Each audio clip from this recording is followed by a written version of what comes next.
बिस्मिल्लाहिर्रहमानिर्रहीम। अस्सलाम वालेकुम। एक शख्स की माँ सख्त बीमार मौत के बिछौने पर पड़ी थी।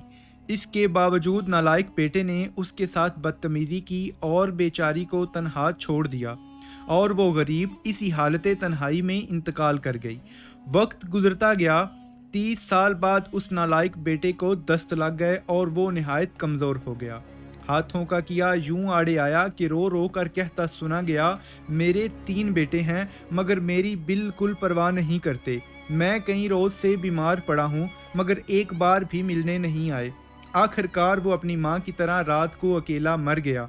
सुबह मोहल्ले वालों ने देखा कि अकेली लाश पर च्योंटियाँ इकट्ठी हो चुकी थी और वो उसको काट कर खा रही थी। प्यारे दोस्तों, वालिदैन इस दुनिया में अल्लाह तबारक व तआला की एक बहुत बड़ी नेमत है। हमें उनकी कदर करनी चाहिए ताकि कल को हमारी औलाद भी हमारी कदर करे। अल्लाह तबारक व तआला सब को अमल की तौफीक दे।